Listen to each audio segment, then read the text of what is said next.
Hey friends, it's me, the Ebony Otaku. Finally back after knee surgery. It's good to be back. The well-rounded nerd. And I was tussling between, do I come back with Warhammer, Transformers, Sailor Moon? There's a lot of nerdity back here that I am engaged with.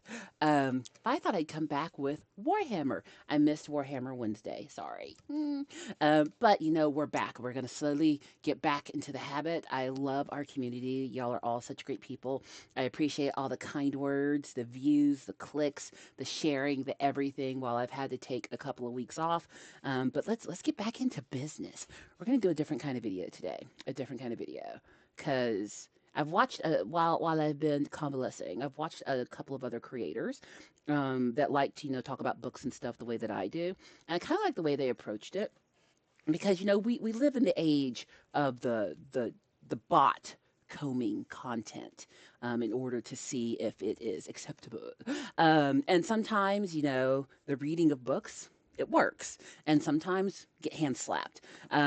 I don't know what the formula is to keep from getting hand slapped, but there's still so much in the lore of the properties that I love that I want to talk about.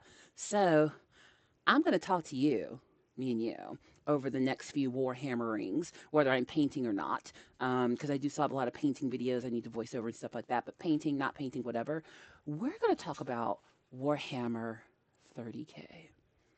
And I'm going to start at the beginning. Warhammer 30K story time.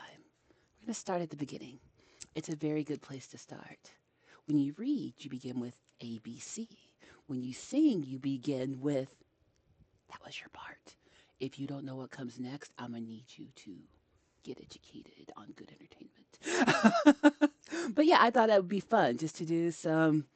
Let's talk about Warhammer. Because let's be real, what Games Workshop has created with Warhammer can be a very intimidating property.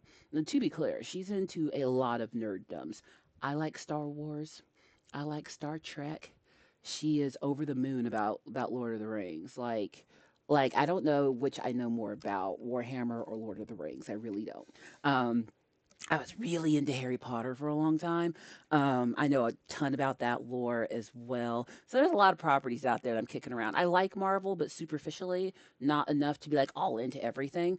It was a big thing when I was a kid. Like I grew up with the X-Men cartoon, the original, the right one. The Amazing Spider-Man. Yeah, that's my era. The good Teenage Mutant Ninja Turtles cartoon. So yeah, but the lore of Warhammer specifically, especially since I am one who is trying to bring in more females into doing tabletop gaming. We want to get to our young people and stuff. It's an intimidating property. I have to acknowledge that. As much as I love all of this ridiculousness in here, it's a lot.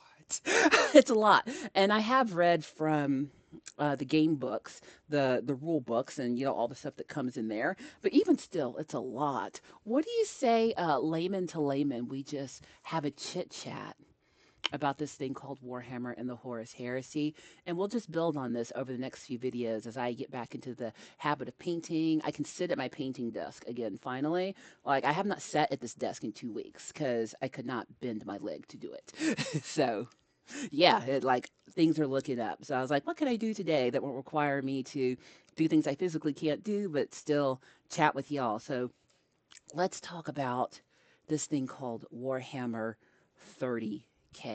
We're going to start at the beginning. We're going to back it up. So, three things you got to know when you're coming into the Warhammer world. There are three primary media that you should be aware of when it comes to Warhammer. The one that most people associate with is the big one, Games Workshop, which that is a tabletop war game.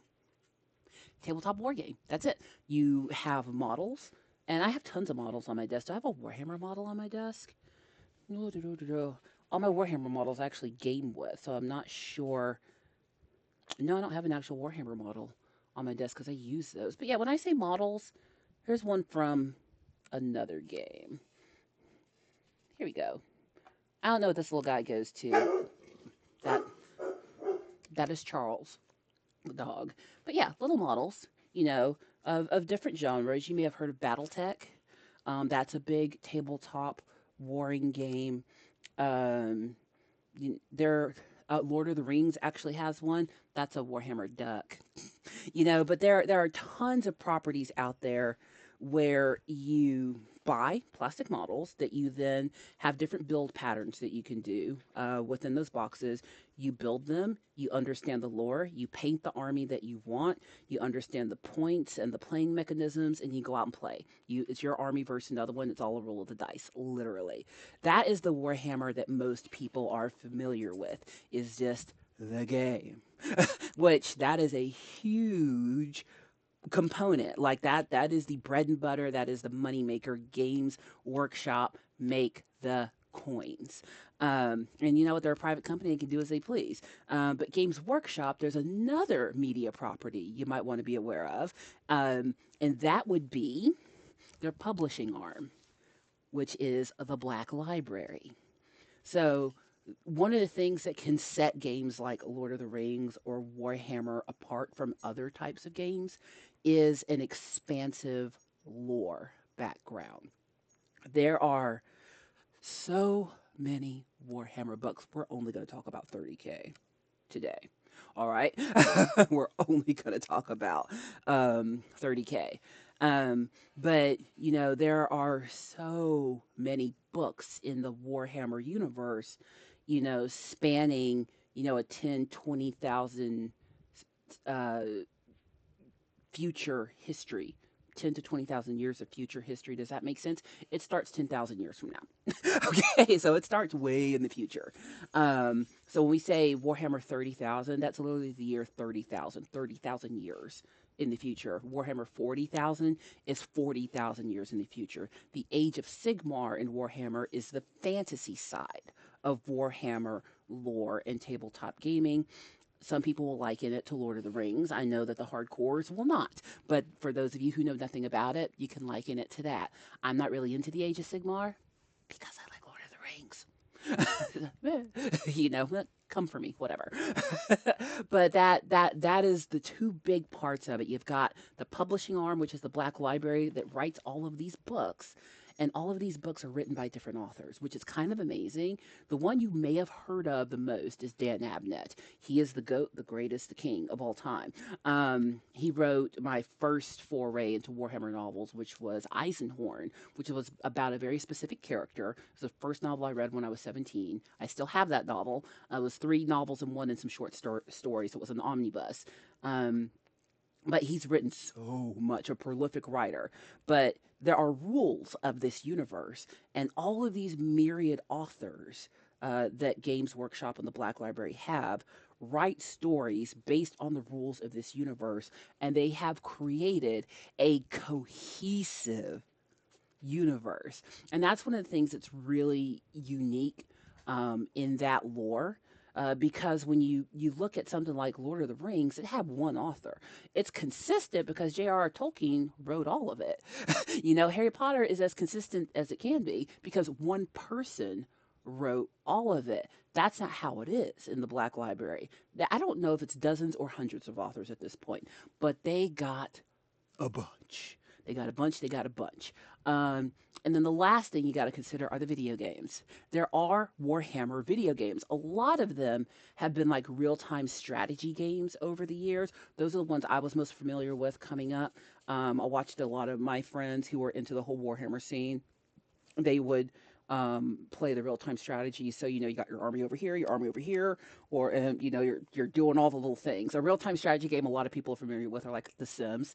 Real time strategy just means in real time you're making decisions for the characters in the game right now, and it has a real time consequence, and there is a measurement of time passing in that game that you have to account for as you make decisions. Like trees are going to grow so far. And when I grow those trees, I can take those trees and make wood. And when I get the wood, I can build a house. When I build the house, I can have this many people move in. And I get this many people, then I can build a barrack. And I build a barrack, then I can have an army. So in real time, you're having to manage all these components. That's what real time strategy is.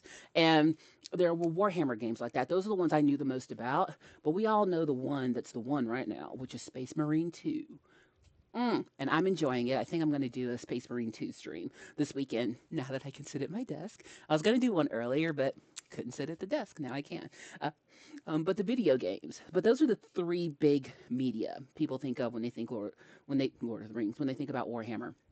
It's either going to be the tabletop game, it's going to be the books and short stories, or it's going to be the video games. Some people are into one or two or all three. We all come into it differently. I got into Warhammer via literature. I came in reading Eisenhorn. Eisenhorn is about a character who is something called an inquisitor. He's basically the law in the Warhammer universe and all of his escapades. But we'll get into that in a later video. Let's talk about 30K specifically. When it comes to Warhammer, they're not at Sigmar. Okay, I'm sorry, Sigmars, this isn't for you. Sorry. I'm talking about the sci-fi side. She's a sci-fi girly.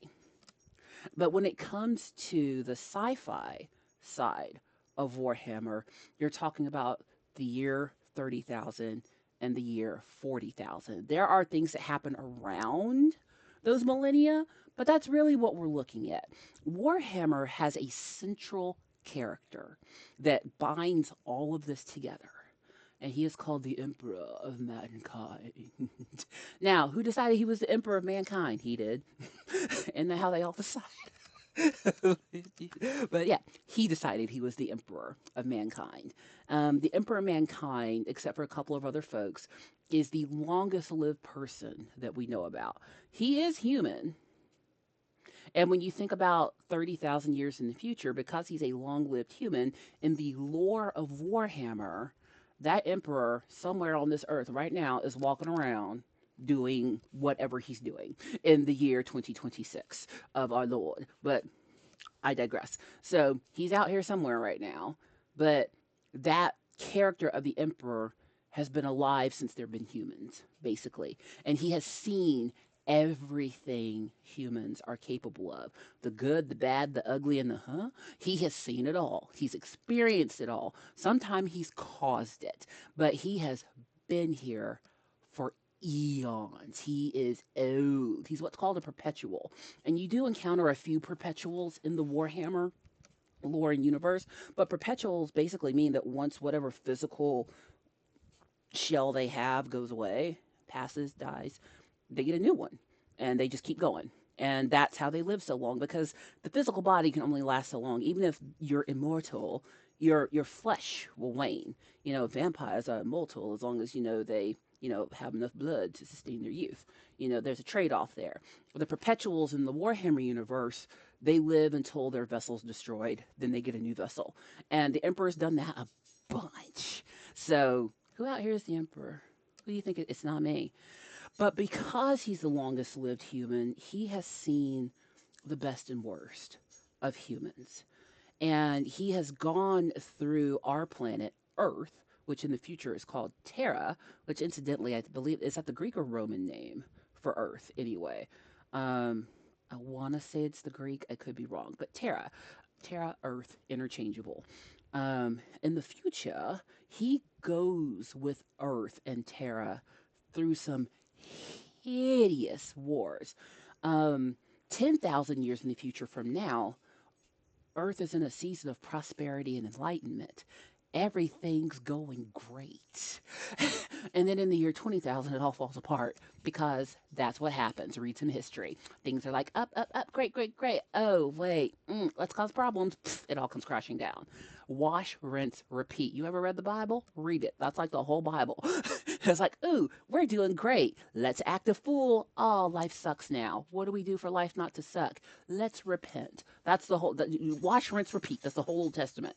And that's basically what's happened with humanity as a whole, only it's taken, instead of, a couple hundred years, we're talking thousands of years of this cycle.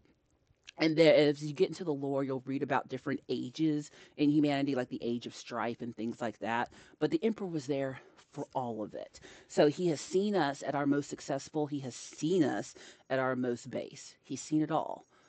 And in the year of him being Lord of getting close to the year 30,000. Not quite like the year, like you want to say it's like the year 2700, something like that, 27,000, somewhere in there. He creates his own army of soldiers, super soldiers, and they are super. They are barely human, and they're the predecessors to his ultimate war combatants, which will be the Space Marines and the Primarchs at some point.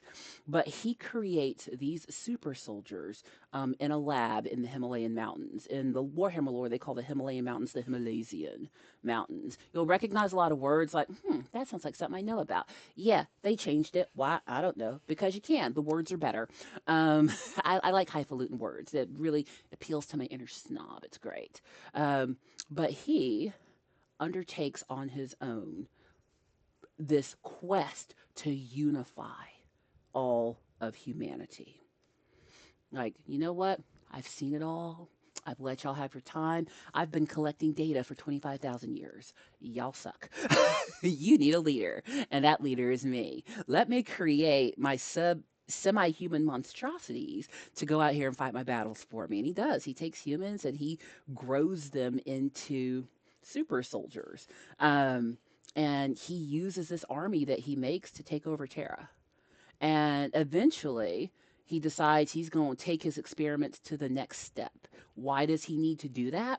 Well, because during the ages of strife, during some of the turmoil of Terra, and also for the sake of profit, at different periods, humans have left Earth. Remember, we're talking 10, 20, 30,000 years in the future. So I would assume in 10,000 years, we're going to have the ability to get off this planet and live. But humans have left our solar system. Not even not like just gone to the moon and Mars. Like we're gone. And humans have stretched out across the known galaxy. And in fact, because we're talking, thousands of years in different pockets of humans leaving and going further and further out, some of the humans who leave Earth have become so detached from Terra that they don't even recognize themselves as human anymore. And to see them, to see how evolution has taken its course over time, how they've adapted to different planets, you might not even consider them to be completely human. It depends on one's point of view. But the Emperor's like, you know what? This first round of warring and taking over, that worked for me. It worked. This was good. I've got Earth. It's mine. What about the rest of the humans? I'm going to go get them too. Now, pause here on the Emperor. At the same time, there is another plane of existence in the Warhammer universe, and that is called the Immaterial. It's material, but M. No. The Immaterium. It is another reality that is alongside ours.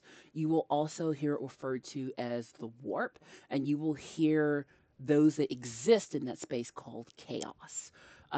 What the Immaterium is a space from which, honestly, we draw things on our side of the Materium, things like psychic powers, magic, stuff like that. It is a old set of gods that have their space. Nurgle, the god of decay. Tzeentch, the god of change. Slaanesh, the god of indulgence and pleasure. And then, of course, we have Khorne, the god of war. These gods of the Immaterium and chaos have their kingdoms inside of the Immaterium, and they are in there doing whatever they do. But on this side of the rift, if humans call upon their powers, they are happy to grant them. But they typically don't go busting in to the material world. You have to ask them to show up. There are planets and humans and parts of humanity who have tapped in to chaos powers. Sometimes you'll hear them called the ruinous powers as well. There are some who have tapped into the ruinous powers, and there are some who have no idea they exist. Guess which one do you think the Emperor is? You gonna do that in my video? You're very cute. The Emperor knows. He's 20-something thousand years old, 30,000 years old. Of course he knows about the Immaterium and chaos. Of course he does. But anyway, back to chaos. Chaos in the world of Warhammer, it is set up as the villain, but it's really a neutral evil. They have a toe in chaotic evil, but they're really a neutral evil. Chaos is not good. Hear me. Chaos isn't good. I mean, you read some of the books that are chaos focused. Fulgrim over here. This is not a PG-13 book. I'm gonna just let you know. Like sometimes it's like, oh, ooh, that's where we went. Oh, chaos gross. Like Nurgle, the god of death and decay. Nurgle himself looks like a giant booger with maggots on him. Like he's gross. And he spreads his own special potpourri of decay everywhere he goes. He's not great. All Corn want to do, I don't know why the orcs don't worship corn, honestly, because maybe Gork and Mork is corn. Anyway, that's for people who know the lore. But the orcs are a species within the Warhammer universe, and all they care about is war. And Khorne is the god of war, and Khorne's out there warring and warring. Tzeentch and Slaanesh are the ones you really got to worry about. Not that the others you shouldn't worry about, but Tzeentch is a god of change and changeling and falsities. He's a million times worse than Loki ever could have been. You want to talk about him as a trickster? Tzeentch like is a bender of reality and making change happen, and it's not necessarily a pleasant change. And Slaanesh, you remember the Cenobites out of Hellraiser? Yeah. So yeah, there ain't nothing good happening in in is is Slaanesh the god in Hellraiser? In the labyrinth? No. Okay. All right. We're connecting universes where there's no connection. Okay. I'm going to back up. But chaos exists. Can it cause a problem for humanity? It can. Typically, is it? No, unless humans are tapping into it.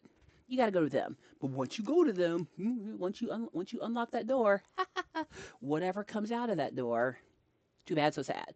Like, come on. Like, how many stories have we read where people try to make a deal with the devil and then, oh my God, the devil betrayed us? Like, same difference. Like, oh, the devil betrayed me? It's called chaos. You didn't think they were going to betray you? I digress. Um, so, most of humanity is not dealing with chaos and the warp and the immaterium. The other thing the warp and immaterium provides is a way to get across the galaxy quickly. It can fold space wormhole to wormhole. I can start over here at the moon and end up in Jupiter very quickly. Because rather than having to travel that linear through space or use light speed, it's called warp in some place in Star Trek and, other media call it something else. Rather than having to go into hyperdrive, you enter the warp. You enter the realm of chaos. And you have to have a psychic barrier protection around you because chaos is all basically demonic influence of different kinds. And if they can get into your ship and into your mind, you're gonna stay lost in the immaterium forever. Like you're just in there and you and the demons, whatever happens. Like we're just think of something that could happen. That's what can happen in the immaterium. It's not great. But it does provide passage through space very quickly. Now, quickly can be 3 months, but that 3 months took you from, 900 billion miles. So it's pretty significant way of travel. Back to the Emperor's aware of this. The Emperor knows about chaos. The Emperor knows about the warp. He knows about the immaterium. He knows about the gods of chaos. He knows about all of that. Is he sharing this information with anyone? No. That's a whole nother point of debate and contention within the Warhammer community when we talk about lore. But yeah, he's aware of it.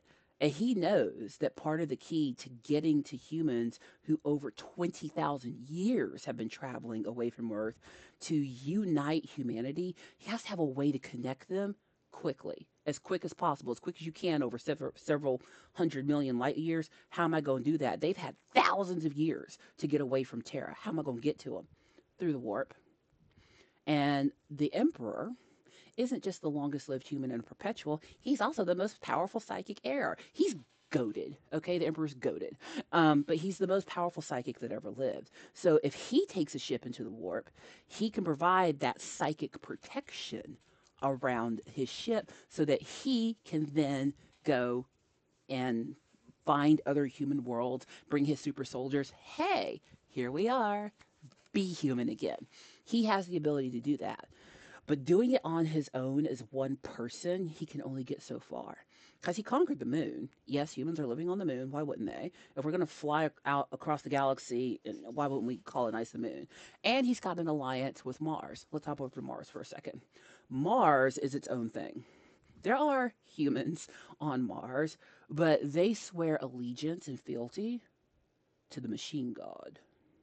Um, Mars is the planet that makes the weapons and the bullets. Mars is all about the Mechanicum. You'll hear them called the Mechanicus. You'll hear them called the Mechanicus and the Mechanicum. The Mechanicum is a world on Mars. It is an organization of scientific discovery. But when we say discovery, what they are doing is unearthing technologies that already existed. They don't invent anything. But you have to think in 20, 30,000 years of human history, we've probably invented everything that could be invented.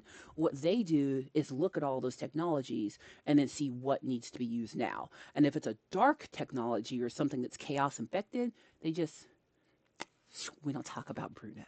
That's how it is. So Mechanicum worships the machine spirit, the machine god. And you'll learn through the Warhammer lore that 40,000 years in the future, religion's not a thing. Okay, well, 30,000 years it's not. 40,000 it is. We'll get there eventually. But the they have their own religion. They don't just look at machines as tools. They look at them as part of their themselves, their material world. Like for people coming up in their order, part of what they want them to do is shed as much of this weak flesh as they can and adopt the technologies into their bodies that will make them as superior as possible. Like some of the people who are savants and tech priests in the Mechanicum, you will barely recognize them as human. Like the only thing human that may be left about them is their hair at some point, like, or their brain. Like that might be all that's left after 1,000 years of picking out parts and replacing things. But that's what they do. And the emperor, in all of his learnings of humanity, and as he is spreading his own special version of manifest destiny, one thing he wants to take out of humanity is religion. He has seen it do more harm than good in his version of history. So he basically outlaws, he basically mandates atheism. He's like, no one believes anything. You believe in yourself, you believe in science. What about the Mechanicum? They make the bullets and the weapons and all of my machines of war. The Mechanicum provides the emperor all of the material goods he needs for his armies.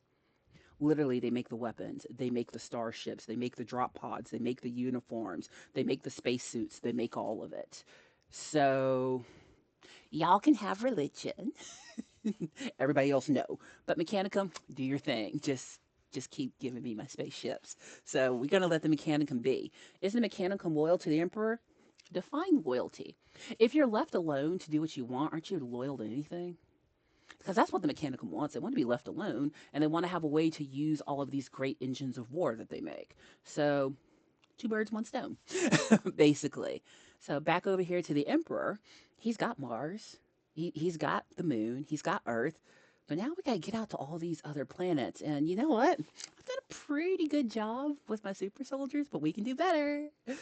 So, the Emperor shuts himself away in the Himalayan mountains, into his laboratory, into the darkest, deepest, most sacred pot, and begins a whole new set of experiments to create a batch of genetic sons into which he will imbue a piece of himself who will be raised up to be his generals, the primarchs, the primary archbishops of his fighting legions.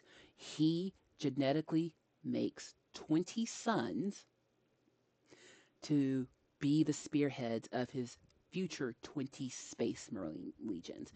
His original fighters were an experiment. They were great. We can do better.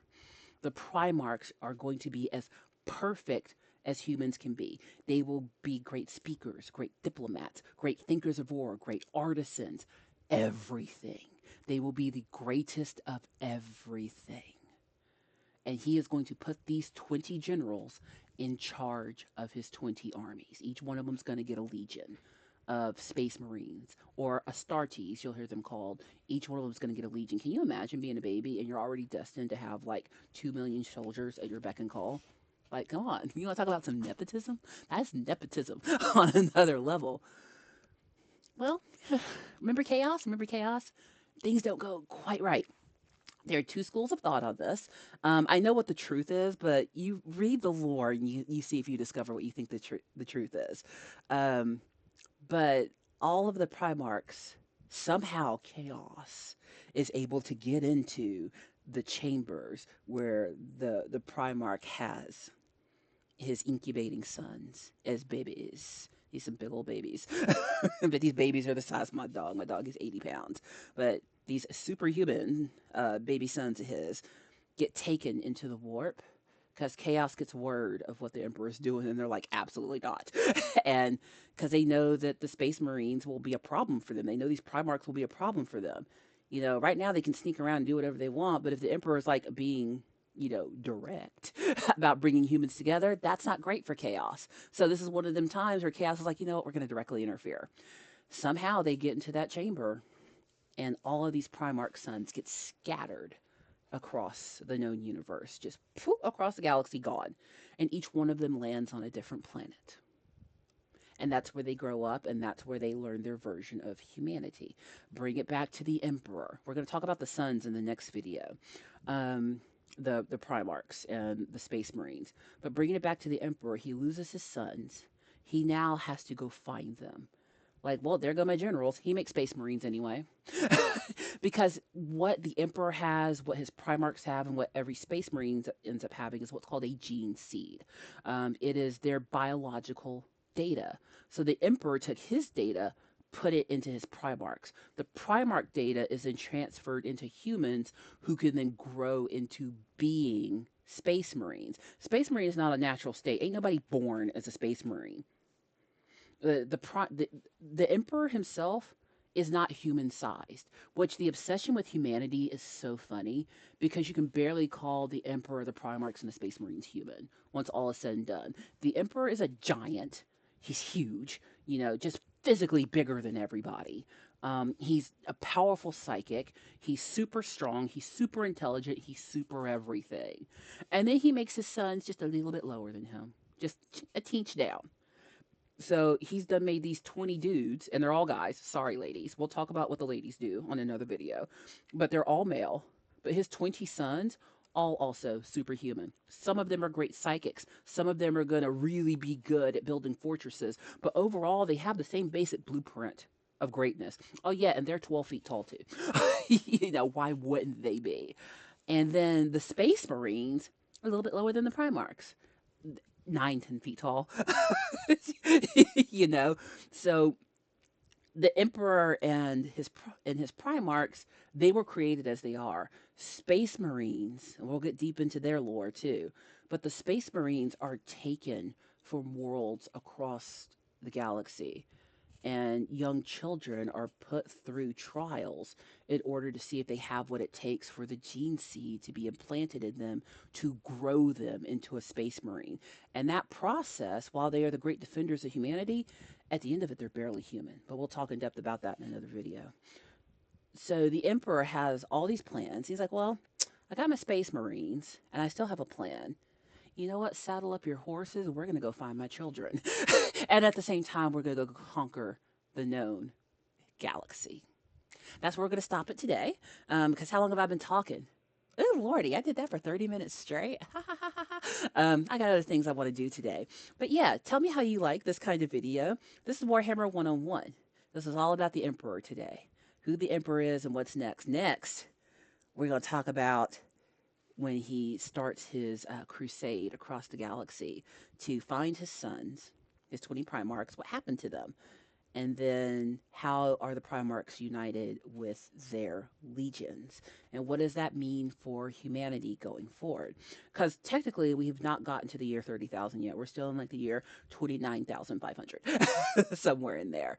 30K starts a very specific set of events in the Warhammer lore. So, Warhammer 101. Hope you enjoy it. Let me know what you think about this. It is good to be back. She's going to start posting again.